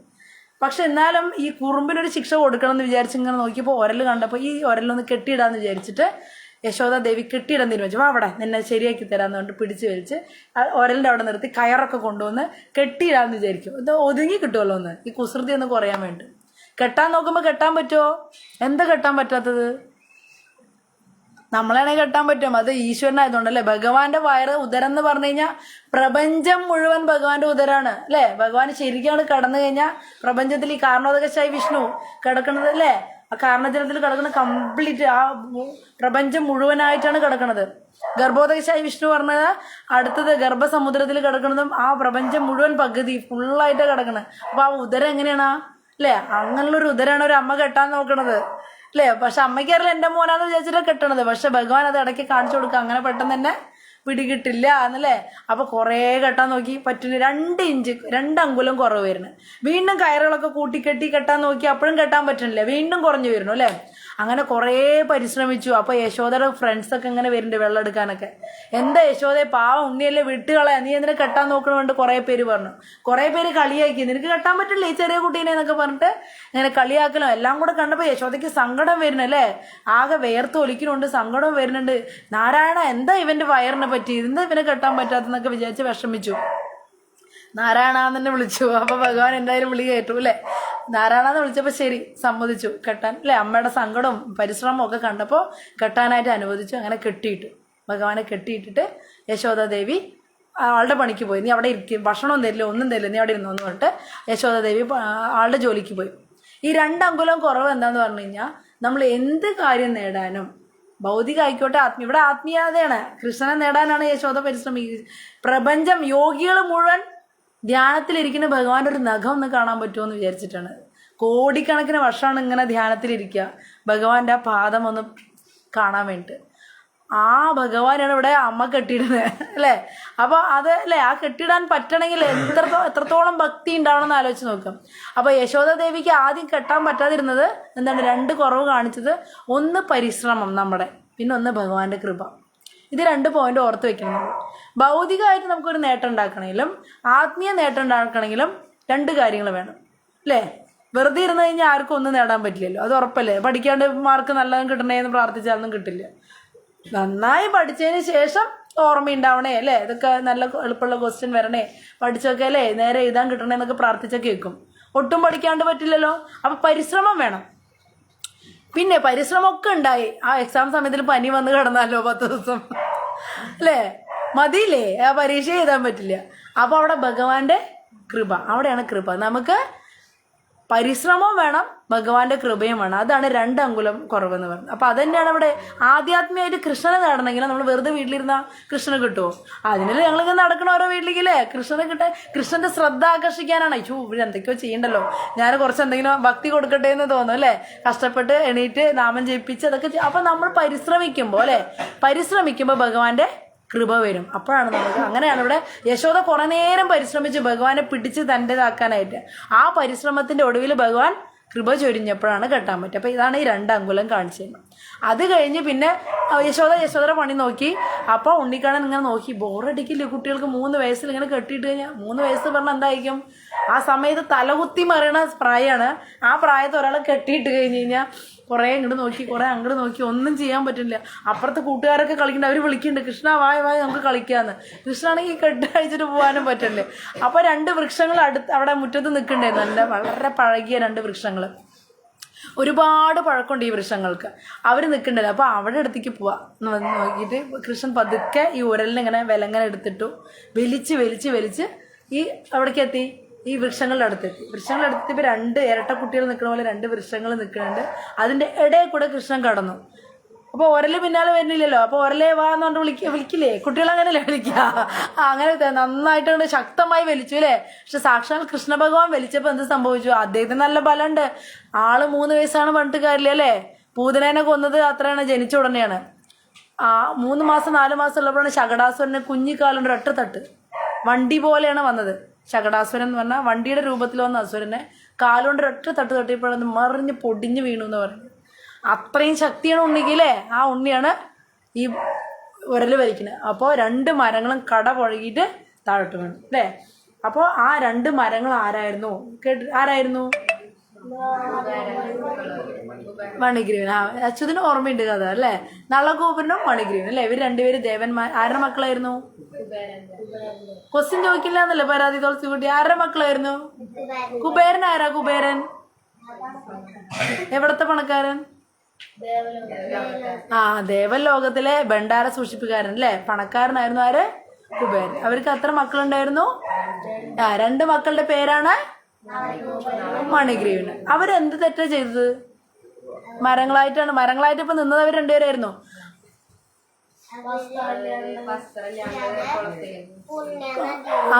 പുണ്യനദിയിൽ അളകനന്ദ, ദേവലോകത്തില് ഗംഗാനദി അളകനന്ദ എന്നുള്ള പേരിലാണ് ഒഴുകുന്നത്. നമ്മുടെ ഭൂമിയില് ഗംഗ എന്നുള്ള പേരില്, പാതാളത്തില് ഭോഗവതി എന്നാണ് ഈ ഗംഗയുടെ പേര്. അപ്പൊ ദേവലോകത്തിൽ ഒഴുകുന്ന ഗംഗാ നദിയാണ് അളകനന്ദ. സന്ധ്യാസമയത്ത് ഈ കുബേരന്റെ മക്കള് മദ്യപിച്ച് ലക്ക് കെട്ട് ദേവസ്ത്രീകളൊക്കെ ആയിട്ട് ഒരുമിച്ച് വസ്ത്രമൊക്കെ ഇല്ലാതെ നദിയിൽ അടിച്ച് കളിക്കാൻ തുടങ്ങി. ഇപ്പോൾ ഈ സന്ധ്യാസമയം എന്ന് പറഞ്ഞാൽ നമുക്ക് ഹിന്ദുസിന് ഒരുപാട് എല്ലാവർക്കും അറിയാം. അമ്മമാരൊക്കെ എപ്പോഴും സന്ധ്യയ്ക്ക് വിളക്ക് വെച്ച് ചന്ദനക്കുറിയൊക്കെ ഇട്ട് അല്ല ഭസ്മക്കുറിയൊക്കെ ഇട്ടിരിക്കും. എന്താണ് കാരണം വെച്ച് കഴിഞ്ഞാൽ ശിവനും പാർവതിയും ത്രിലോകം ചുറ്റണ സമയമാണ് ഈ സന്ധ്യാസമയം. അവരിങ്ങനെ ചുറ്റി സഞ്ചരിക്കുമ്പോൾ വിളക്കൊക്കെ കണ്ടു കഴിഞ്ഞാൽ അവിടെ ഐശ്വര്യം ഉണ്ടാവട്ടെ എന്ന് നാമം ജപിച്ച് വിളക്കൊക്കെ വെക്കുന്ന വീടുകളിൽ ഐശ്വര്യം ഉണ്ടാവാനായിട്ട് അനുഗ്രഹിച്ചിട്ട് പോകും. ഇതൊന്നും ചെയ്യാണ്ട് സീരിയലൊക്കെ കണ്ടിരിക്കില്ലേ വീടുകളിൽ ഇപ്പോൾ. അപ്പോൾ എന്ത് ചെയ്യും? അവിടെ ഭൂതഗണങ്ങളെ കടത്തിവിടും. ഭൂതഗണങ്ങൾ കയറി എന്ത് സംഭവിക്കും? വഴക്കും കലഹം കാപ്പട്ടിയും. വീട്ടിലെപ്പോഴും വഴക്കുണ്ടാവും. എന്താ കാരണം? ഭൂതഗണങ്ങൾ കയറി നമ്മൾ കാണില്ല അവരെ. ഈ നെഗറ്റീവ് എനർജി ആണെങ്കിലും പോസിറ്റീവ് എനർജി ആണെങ്കിലും നമ്മൾ കാണില്ല അല്ലേ? ആ എനർജി ആയിട്ട് നമ്മുടെ ശരീരത്തിൽ കയറുക ചെയ്യുക അവർ. അപ്പോൾ എന്ത് സമയം നമ്മൾ വെറുതെ വഴക്കുണ്ടാക്കും, വീട്ടിൽ വാശി പിടിക്കും. ഇതൊക്കെ ചെയ്യണം എന്തുകൊണ്ടാണ്? ഭൂതഗണങ്ങൾ കയറണമുണ്ട്. അപ്പോൾ അതാണ് ഈ സന്ധ്യയുടെ പ്രത്യേകത. മാത്രമല്ല പുണ്യ നദികളിൽ കുളിക്കുമ്പോൾ നമ്മൾ വസ്ത്രമില്ലാതെ കുളിക്കാൻ പാടില്ല. ഗംഗ, യമുന, അതുപോലെ നമ്മുടെ ഇവിടുത്തെ പമ്പ, അതൊക്കെ ഇല്ലേ, ഇതൊക്കെ പുണ്യ നദികളല്ലേ. ഇതിലൊന്നും നമ്മൾ തുപ്പാൻ പാടില്ല, മലമൂത്ര വിസർജനം നടത്താൻ പാടില്ല, അടിച്ച് തിമർത്ത് നദിയെ വേദനിപ്പിക്കാൻ പാടില്ല. ഇങ്ങനെയൊക്കെയുള്ള നിയമങ്ങളുണ്ട്. ഈ നിയമങ്ങളൊക്കെ ഇവർ തെറ്റിക്കുകയാണ്. ഇന്ന് പിന്നെ എല്ലാവരും തെറ്റിച്ചിട്ടല്ലേ. എല്ലാ വിസർജ്യങ്ങളും ഈ പമ്പയിലുണ്ടാവും. പമ്പയിൽ പോയവർക്ക് അറിയാൻ പറ്റും. പമ്പയിൽ കുളിച്ചവർ നമ്മൾ കേട്ടിട്ടേ ഉള്ളൂ കേട്ടോ, കണ്ടിട്ടില്ല. പറയണത് എല്ലാ വിസർജനവും ഇത്രയും ശുദ്ധിയായി സൂക്ഷിക്കേണ്ട ഈ പവിത്രമായ നദികളിൽ മുഴുവൻ മനുഷ്യന്മാരെ അഴുക്കാക്കി വെക്കുകയാണ്. അതുകൊണ്ട് തന്നെയാണ് ഈ ദോഷമൊക്കെ അനുഭവിക്കണം അല്ലേ. അല്ല വെള്ളപ്പൊക്കവും എല്ലാ കൊറോണയും ഒക്കെ നമ്മൾ അനുഭവിക്കണം. എന്തുകൊണ്ടാണ്? നമ്മൾ ചെയ്യണ കടമകളൊന്നും വൃത്തിയായിട്ടല്ല ചെയ്യണത്. അതുകൊണ്ടാണ്. അപ്പോൾ ഇങ്ങനെയാണ് പുണ്യ നദികളെ അങ്ങനെ വേണം സൂക്ഷിക്കുക. നമ്മൾ അറിയണവരെങ്കിലും അങ്ങനെ സൂക്ഷിക്കുക അല്ലേ. എല്ലാവരും നമുക്ക് മാറ്റാൻ പറ്റില്ല. പക്ഷെ നമ്മൾ ഈ കഥ പഠിച്ചില്ലേ? പുണ്യ നദികളിൽ പോയി കുളിക്കുമ്പോൾ എന്താണ്? നമ്മൾ മലമൂത്ര വിസർജനം ചെയ്യാൻ പാടില്ല, തുപ്പാൻ പാടില്ല അല്ലേ, വസ്ത്രം ഇല്ലാണ്ട് കുളിക്കാൻ പാടില്ല. വളരെ ബഹുമാനത്തോടെ അല്ലേ, ആ സന്തോഷത്തോടെ നമ്മൾ മുങ്ങി എണീക്കുകയാണ് വേണ്ടത്. ഇപ്പം ഇവരങ്ങനെ ചെയ്തപ്പോൾ നാരദമുനി ആ വഴിക്ക് വരികയാണ്. ഇവരുടെ ഇതൊക്കെ കണ്ടിട്ട് നാരദമുനി ആ വഴി വരുമ്പോൾ പെൺകുട്ടികളൊക്കെ നാരദമുനിയെ കണ്ടപ്പോൾ പേടിയായിട്ട് വേഗം നാണക്കേടായിട്ട് ഡ്രസ്സൊക്കെ ഇട്ട് പോയി. പക്ഷെ ഇവർ മദ്യലഹരിയിലായതുകൊണ്ട് നാരദമുനിയോടൊന്നും റെസ്പെക്റ്റ് കൊടുത്തില്ല. അതായത് നമ്മൾ നല്ല കുട്ടികളാണെങ്കിലും നമുക്ക് ലഹരി കയറി കഴിഞ്ഞാൽ എന്താണ് ബോധം ഉണ്ടാവും. നമ്മളല്ലല്ലോ. പിന്നെ അതാണ് ഈ ലഹരി. മദ്യഷാപ്പുകൾക്ക് കൂടുതൽ അനുവാദം കൊടുക്കുമ്പോൾ ആളുകളെ കൂടുതൽ വൃത്തികെട്ട ആളുകളാക്കി മാറ്റി ഗവൺമെൻറ് തന്നെയാണ് മാറ്റുന്നത് അല്ലേ. എത്ര അധികം മദ്യഷാപ്പുകൾ തുറക്കണോ അത്യധികം ആൾക്കാർ കുടിക്കുകയല്ലേ. കുടിക്കുമ്പോൾ അവർ നോർമലി നല്ല മനുഷ്യരാണ്. പക്ഷെ മദ്യം ഉള്ളിൽ ചെല്ലുമ്പോൾ അവരുടെ സ്വഭാവം എന്തായി? അവരല്ലാണ്ടായി മാറും. തെറ്റായ കാര്യങ്ങൾ ചെയ്യും. കഞ്ചാവ് അടിച്ചവരല്ലേ, കൂടുതൽ ക്രിമിനൽസുകളൊക്കെ ഈ വേണ്ടാത്ത കഴിക്കുന്നവരും അല്ലേ ആണ്. കഞ്ചാവ്, പിന്നെ മദ്യം അല്ലേ, LSD അങ്ങനെയുള്ള കാര്യങ്ങളൊക്കെ കഴിക്കുന്നവർക്ക് അവർ സ്വഭാവത്തോടെ എല്ലാം ചെയ്യണം. അവരുടെ ബോധം പോയി കിട്ടി. ഒറിജിനൽ ബോധം പോയപ്പോൾ എന്ത് വൃത്തികേടും ചെയ്യും അല്ലേ. അങ്ങനെയാണ് ഇവരും ചെയ്തത്. ഇവരും ബോധം നശിച്ചപ്പോൾ നാരദമുനിയെ റെസ്പെക്ട് ചെയ്തില്ല. നാരദമുനി വിചാരിക്കും, ഇത്രയും ഉയർന്ന ദേവന്മാരുടെ മക്കള് ഇങ്ങനെ മോശമായിട്ട് പെരുമാറാൻ പാടോ? ഇവരെ കണ്ടിട്ട് വേണ്ടേ സാധാരണക്കാർ വളരാൻ? ശരിയല്ലേ. നമ്മൾ വലിയ വലിയ ആൾക്കാർ ചെയ്യണമൊക്കെ നമ്മൾ കുറച്ച് ഇമിറ്റേറ്റ് ചെയ്യും. സിനിമാ നടന്മാരെ പേരും പ്രശസ്തിയുള്ളവരൊക്കെ ചെയ്യണ അവരിടുന്ന ഡ്രസ്സുകളൊക്കെ നമ്മളിടും അല്ലേ. എന്തുകൊണ്ടാണ് അവർ ചെയ്യണമൊക്കെ നമ്മൾ ചെയ്യണം? അവർക്ക് സമൂഹത്തിൽ പേരും പ്രശസ്തിയൊക്കെ ഉണ്ടാവണം. കാരണം നമുക്കും അത് ചെയ്യാനുള്ളൊരു താല്പര്യം. ഒരു ഫിലിമിൽ ഒരു ഡ്രസ്സ് ഇട്ട് കഴിഞ്ഞാൽ എല്ലാവരും അത് ഇടുന്നത് കാണാം. നമ്മൾ കണ്ടിട്ടുണ്ട് പലരും അല്ലേ. ഓരോരോ സ്റ്റൈലൻ നമ്മളെന്തെങ്കിലും ചെയ്ത് ആരും അനുകരിക്കില്ല, നമ്മൾ സാധാരണക്കാരായതുകൊണ്ട്. പക്ഷെ സമൂഹത്തിലൊരു ഉയർന്ന ആൾക്കാർ എന്ത് ചെയ്താലത് ആൾക്കാർ അനുകരിക്കും. അപ്പോൾ ഇത് ഉയർന്ന ദേവന്മാരാണ്. അവരിങ്ങനെ മോശമായി കഴിഞ്ഞ് കഴിഞ്ഞാൽ മോശമല്ലേ എന്ന് വെച്ചിട്ട് നാരദമുനി ഇവരെ അനുഗ്രഹിക്കാനും അല്ലേ എല്ലാത്തിനും വേണ്ടി ഇവരെ ശപിച്ചു. നിങ്ങൾക്ക് വസ്ത്രം ഇടാൻ ഇഷ്ടമില്ലല്ലോ, അപ്പം നിങ്ങൾ മരങ്ങളായി ജനിക്കട്ടെ. അപ്പം നമ്മൾ എന്ത് ചെയ്യണമെന്ന് പറയുന്നത് ഇതിന്നൊരു മെസ്സേജ്. നദികളിൽ എങ്ങനെ പെരുമാറണം അല്ലേ, സന്ധ്യയ്ക്ക് എങ്ങനെ പെരുമാറണം നമ്മൾ പഠിച്ചില്ലേ. വസ്ത്രം നമ്മൾ മുഴുവനായിട്ട് മറയ്ക്കണ വസ്ത്രങ്ങൾ ഇടണമെന്ന് പറയാം. ഇപ്പോൾ പറഞ്ഞു കഴിഞ്ഞാൽ പെൺപിള്ളേർക്കും അത് ചെറിയ കുട്ടികളല്ലേ, അത് പെട്ടെന്ന് മനസ്സിലാവില്ല. പക്ഷേ നമ്മൾ വസ്ത്രം ഇല്ലാതെ പണ്ടത്തെ ആൾക്കാരൊക്കെ നല്ല വസ്ത്രം ഫുൾ വസ്ത്രം ഇട്ടിട്ടാണ് നടക്കുക. നമ്മൾ വസ്ത്രം ഇല്ലാണ്ട് ജീവിച്ചു കഴിഞ്ഞ് കഴിഞ്ഞാൽ നമ്മൾ മരങ്ങളായിട്ട് ജനിക്കുന്ന പറയാം അടുത്ത ജന്മം അല്ലേ. നമ്മുടെ ശരീരം മറ്റുള്ളവർക്ക് കാണിക്കാൻ പാടില്ല. അത് കാണുമ്പോൾ എന്ത് സംഭവിക്കും? നമുക്ക് ആ ശാപം കിട്ടും ദേവന്മാരുടെയൊക്കെ അല്ലേ. നമ്മളെ ഈ സാധാരണ ആൾക്കാർ മാത്രമല്ല, അഷ്ടദിക്ക് പാലകർ സൂര്യൻ ചന്ദ്രനൊക്കെ വീക്ഷിക്കുന്നുണ്ട്. അപ്പോൾ നമ്മൾ തെറ്റായ രീതിയിൽ നടക്കുമ്പോൾ നമുക്ക് അതിനുള്ള ദോഷങ്ങളും വരും. അപ്പോൾ നമ്മൾ വെളിയിലൊക്കെ പോകുമ്പോൾ നമ്മൾ ശരിയായ വസ്ത്രങ്ങൾ, ഫുള്ള വസ്ത്രങ്ങൾ, നമ്മുടെ സംസ്കാരത്തിന് യോജിക്കുന്ന വസ്ത്രങ്ങൾ ധരിക്കണം. മോഡേൺ ആണെന്ന് പറഞ്ഞാൽ മോഡേൺ ആയിട്ടുള്ള ഡ്രസ്സ് ഇടുകയാണെങ്കിലും ഫുള്ളുള്ള ഇടാലോ. നല്ല ഫുൾ ഉടുപ്പുകളൊക്കെ ഇല്ലേ മോഡേൺ ആയിട്ട്, ഫ്രോക്ക് ഇടുകയാണെങ്കിലും ഫുള്ളായിട്ടുള്ള ഡ്രസ്സുകൾ അങ്ങനെയൊക്കെ ഇടണം എന്നാണ് പറയുക.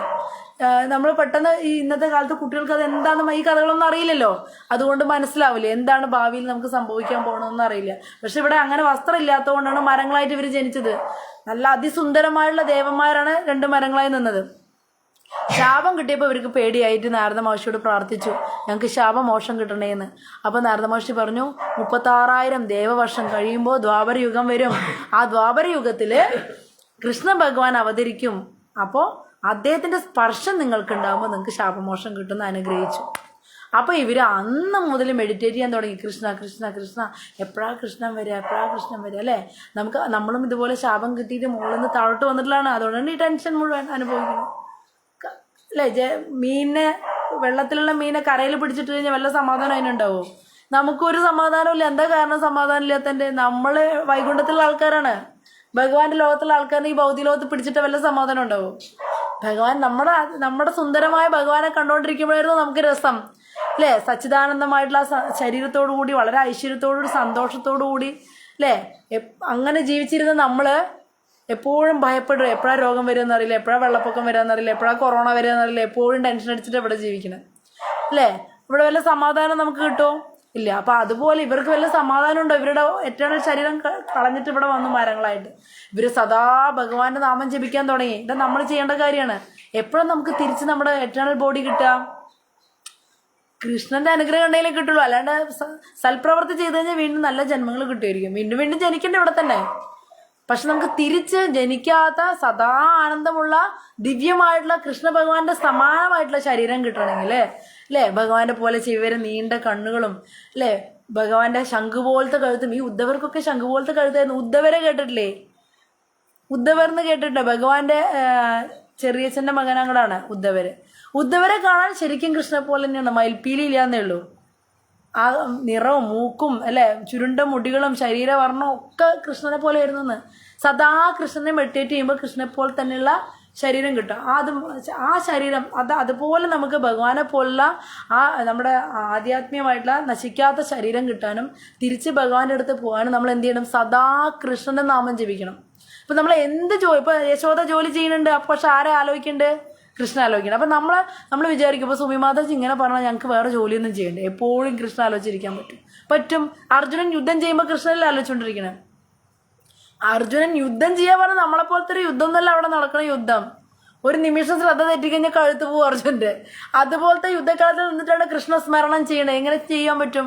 സാധിക്കും. ഭക്തർക്ക് എവിടെ ഇരുന്നാലും കൃഷ്ണ സ്മരിക്കാനായിട്ട് പറ്റും. നമ്മളത് പ്രാക്ടീസ് ചെയ്തെടുത്തു കഴിഞ്ഞ് കഴിഞ്ഞാൽ ഏത് സ്ഥലത്ത്, ഏത് ജോലി സ്ഥലത്താണെങ്കിലും എൻ്റെ കൃഷ്ണ എന്ന് വിളിച്ചിട്ട് കാര്യങ്ങൾ ചെയ്യാൻ പറ്റും. അപ്പം സദാ കൃഷ്ണസ്മരണയോട് കൂടിയിട്ട് നമ്മുടെ എല്ലാ ജോലികളും നമ്മൾ ചെയ്യുകയാണെങ്കിൽ ഈ ജന്മത്തിൻ്റെ അവസാനം നമ്മുടെ ഒറിജിനൽ ബോഡി തിരിച്ചു പിടിച്ചിട്ട് നമുക്ക് ഭഗവാന്റെ ലോകത്തേക്ക് കയറാൻ പറ്റും. അല്ലെങ്കിൽ വീണ്ടും ഇവിടെ അടുത്ത ശരീരം ഉറപ്പാണ് അല്ലേ. ഒന്നല്ലെങ്കിൽ നമുക്ക് ഭൗതിക ശരീരം കിട്ടും, അല്ലെങ്കിൽ എന്ത് ചെയ്യണം? ആധ്യാത്മിക ശരീരം കിട്ടും.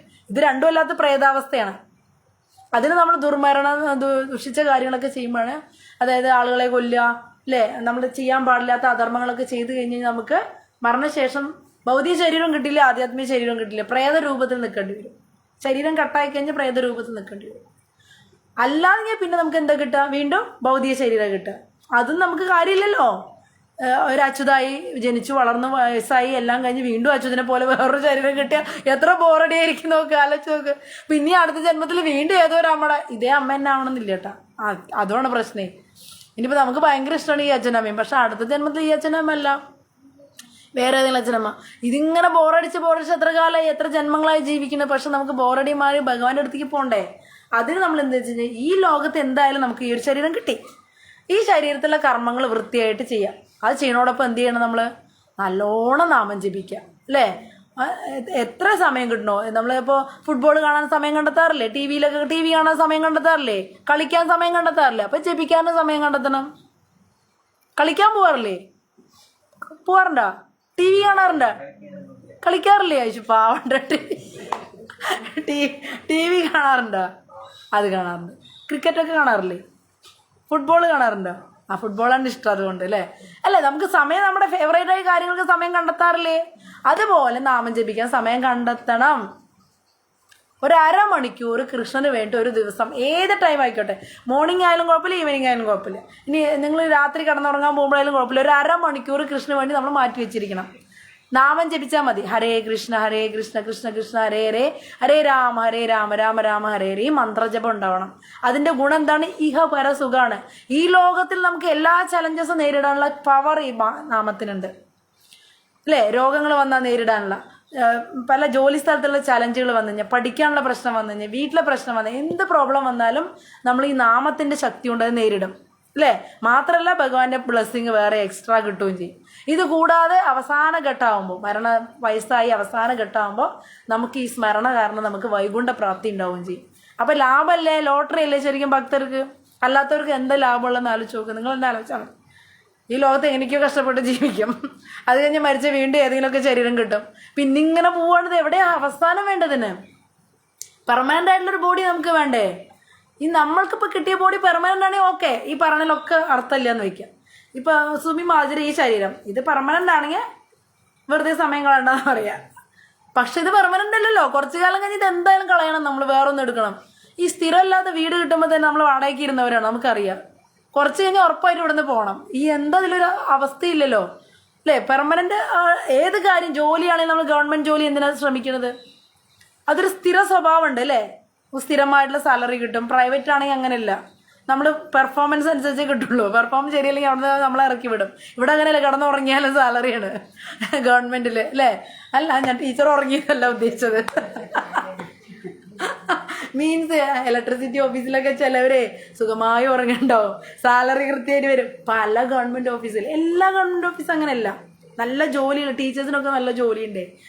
പക്ഷെ ജോലി ഇല്ലാത്ത ഗവൺമെന്റ് ഓഫീസുകളൊക്കെ ഉണ്ട് ഇഷ്ടം പോലെ. അത് നമുക്ക് എക്സ്പീരിയൻസ് ഉണ്ട്. നമ്മൾ ചെല്ലുമ്പോൾ അവർ സുഖമായിട്ട് അതൊക്കെ പല മനോരമ എന്നൊക്കെ വായിച്ചിരിക്കുന്നുണ്ടാവും, പല കഥകളും പറഞ്ഞിരിക്കുന്നത് കാണാം. പക്ഷെ സാലറി കൃത്യമായിട്ട് വരും.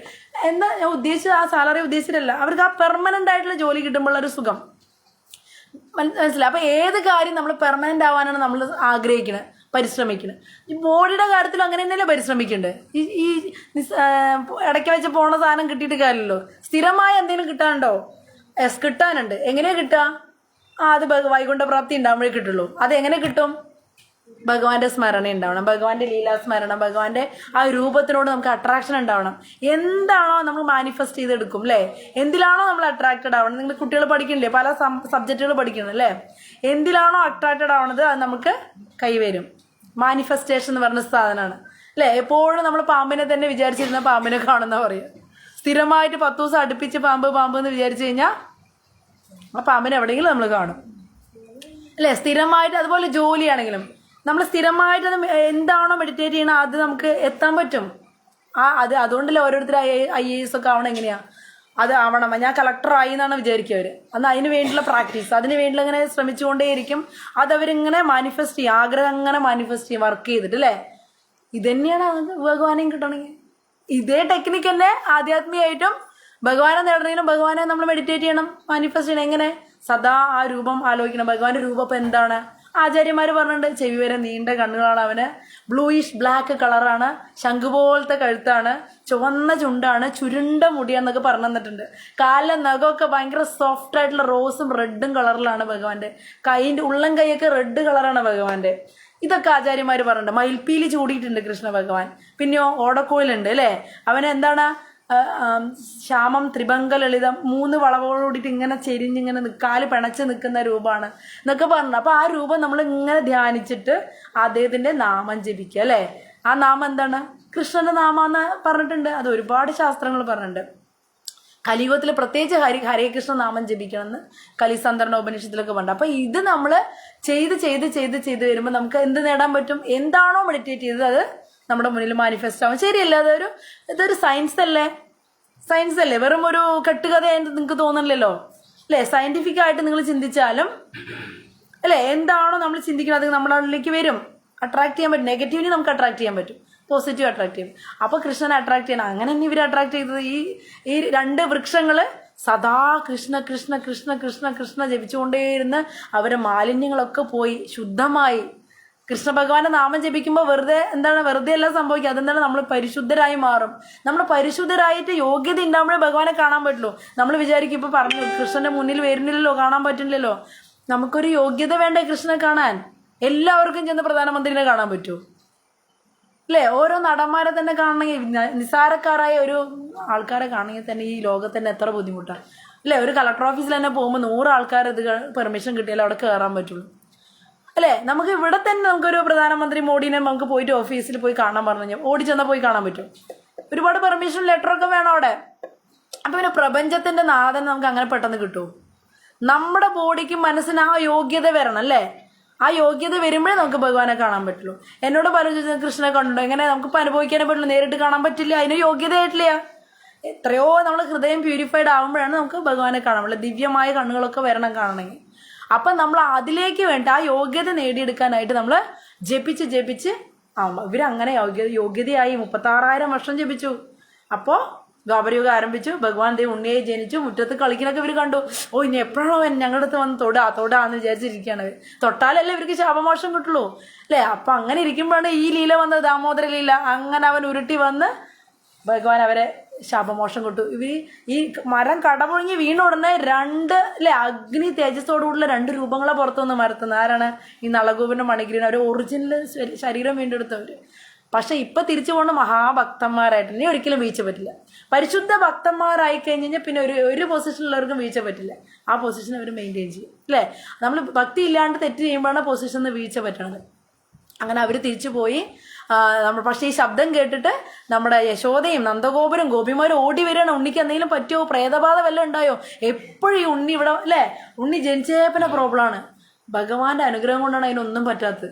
നാരായണന്റെ അനുഗ്രഹം കൊണ്ടാണ് കൃഷ്ണനൊന്നും പറ്റാത്തെന്ന് പറയണേ ഇവർ പ്രാർത്ഥിച്ചിട്ട്.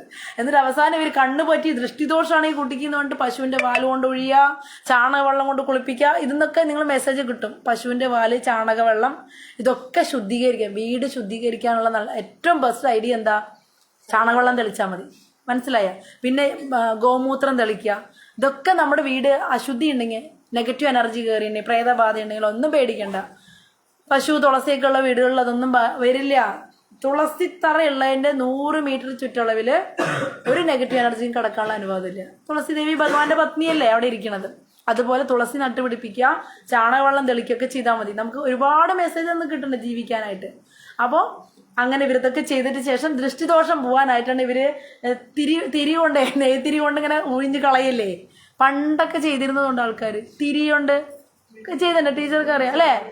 ആ, ചെറിയ കുട്ടികളായിരിക്കും ഒഴിഞ്ഞ് കളയും. ഇത് റോഡിലേക്ക് എറിയോ അത്ര. എനിക്കിപ്പോഴാണ് അറിയണത്. ആ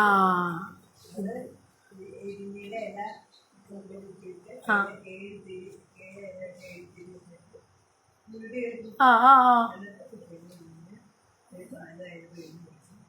ഓ, കണ്ട ഈ സംഭവം അവര് ചെയ്താണ് ഇവര് ചെയ്തു വന്നത്. നമുക്കിപ്പം അത് അറിയില്ല. പക്ഷെ ഇപ്പൊ അതൊന്നുമില്ല. അതിന്റെ കുഴപ്പമൊക്കെ ഇല്ലേ? നല്ലോണം ദൃഷ്ടിദോഷങ്ങളുണ്ട്. നല്ലതാണ് ഇത്. നെഗറ്റീവ് ഈ ഗോചരന്മാര്, കുഷ്മാണ്ഡന്മാരെന്നൊക്കെ പണ്ടുള്ള കുറെ നെഗറ്റീവ് എനർജീസ് ഉണ്ട്. ഈ പൂതനയൊക്കെ അതിൽ പെട്ടാണ്. ഈ പൂതന രാക്ഷസിയൊക്കെ ഉണ്ടല്ലോ, അവര് ഇങ്ങനെ കുട്ടികളുടെ ദേഹത്ത് കയറുന്ന പറയണത്. അവരെ നെഗറ്റീവായിട്ട് പെരുമാറുന്നത് അതുകൊണ്ടാണ്. പക്ഷെ പണ്ടത്തെ അമ്മമാർ ഇതൊക്കെ ചെയ്യണ കാരണം അവർക്കത് എഫക്റ്റ് ചെയ്യില്ല. നമ്മൾക്കിതൊന്നും അറിയാത്ത കാരണം നമ്മുടെ കുട്ടികളൊക്കെ ഈ തലതിരിഞ്ഞ് കുറെ വേണ്ടാത്ത സ്വഭാവങ്ങളിലേക്ക് പോകണം. എന്തുകൊണ്ടാ വെച്ച് കഴിഞ്ഞാൽ പണ്ട് മോശമായ ആൾക്കാർ കുറവല്ലേ ശരിക്കും. ഒരു 1000 പേരെടുത്ത് ഒരാളെ പൊട്ട ചെയ്യുള്ളൂ. ഇന്ന് 1000-ൽ ഒരാളെ നല്ലത് ചെയ്യണുള്ളൂ, ബാക്കി എല്ലാവരും പൊട്ട ചെയ്യണം. അതെന്താണെന്ന് വെച്ച് കഴിഞ്ഞാൽ ഇവർക്ക് ഇങ്ങനെയുള്ള നെഗറ്റീവ് എനർജീസ് ഇവർക്ക് കയറണതാണ്. ഇവർക്ക് അതിനെ പ്രൊട്ടക്ട് ചെയ്യാൻ ശരീരത്തിൽ തിലകമില്ല, കണ്ടമാലില്ല, എന്താണ് ഇങ്ങനെ ആവശ്യമില്ലാത്ത ടെക്നിക്കൽ ബുദ്ധി കൂടുതലുമാണ്, വേണ്ട ബുദ്ധി ഇല്ലേനല്ലേ. അപ്പോൾ ഇത് അങ്ങനെ ചെയ്തു. ഇവര് ഭഗവാന്റെ ദൃഷ്ടിദോഷം കളയാനായിട്ട് നെയ്ത്തിരി കൊണ്ട് ഒഴിഞ്ഞു കളഞ്ഞതാണ്. ഭഗവാൻ അപ്പൊ ചിരി വരികയാണ്. പ്രപഞ്ചത്തിന്റെ നാഥനാണ് ഈ നിൽക്കണേ. ആൾക്കൊന്നും പറ്റില്ല എന്ന് ആൾക്കറിയാലോ. പക്ഷെ ഗോപിമാരുടെ ആളോടുള്ള പ്രേമം കണ്ടപ്പോൾ ആൾക്കല്ലേ എന്തൊരു സ്നേഹമാണ് എന്നോട് എന്ന് പറഞ്ഞിട്ട്, നിങ്ങൾക്ക് സർവത്ര ഐശ്വര്യം ഉണ്ടാവട്ടെ എന്ന് പറഞ്ഞിട്ട് ഭഗവാൻ ഈ ഗോപിമാരെ അനുഗ്രഹിച്ചു. ഈ ഗോപിമാരുടെ പ്രേമം കണ്ടിട്ട്. അതുപോലെ നിങ്ങൾക്ക് ഈഹല്ലത്തിലും സുഖം ഉണ്ടാവട്ടെ, ഇത് കഴിഞ്ഞു കഴിഞ്ഞാൽ എന്റെ ലോകത്തിലേക്ക് നിങ്ങൾ തിരിച്ചു വന്നോട്ടെ എന്നിട്ട് അനുഗ്രഹിച്ചു. ഇതല്ലേ നമുക്ക് വേണ്ടത്. ഇവിടെയും സുഖം ഉണ്ടാവണം, തിരിച്ച് ഭഗവാന്റെ അടുത്ത് പോകണം അല്ലേ. ഇതാണ് എന്റെയൊക്കെ ആഗ്രഹം, എല്ലാവരുടെയും ആഗ്രഹമാണ്. ഇവിടെ കഷ്ടപ്പെടണമെന്ന് നമ്മൾ ആഗ്രഹിക്കുന്നില്ല. ഇവിടെയും സുഖം ഉണ്ടാവണമല്ലേ, ഭഗവാൻ ലോകത്തേക്ക് പോകണം. അതിന് എന്ത് ചെയ്യണം? ഭഗവാൻ ഇങ്ങനെ ആ ഓർമ്മയ്ക്ക് ഇങ്ങനെ നെയ്ത്തിരി നമ്മൾ ആരതി തെളിയിച്ച് കഴിഞ്ഞ് കഴിഞ്ഞാൽ ഈ മാസം മുഴുവൻ അത് പ്രാർത്ഥിച്ച് ചെയ്യുക. ഈ മാസം ചെയ്യുന്ന എന്ത് നല്ല ഗുണത്തിന് 1000 ഇരട്ടി ഫലം ഉണ്ടാവും. അതുപോലെ ചീത്തയും ചെയ്യാതിരിക്കണം. ഈ മാസം ചെയ്ത ദോഷങ്ങളും ഇരട്ടിക്കുന്ന പറയും. നന്മയുള്ള കാര്യങ്ങൾ കൂടുതൽ ചെയ്യുക. ആരും ദ്രോഹിക്കണമെന്നും ചിന്തിക്കാനോ പറയാനോ പാടില്ല എന്നൊക്കെ പറയും. അപ്പോൾ അതാണ് ഈ സ്റ്റോറി. അപ്പോൾ നമുക്കിനി ആരതി ചെയ്യാം. അപ്പോൾ ഈ മാസം നവംബർ 5 വരെ എല്ലാവരും ചെയ്യണം കേട്ടോ.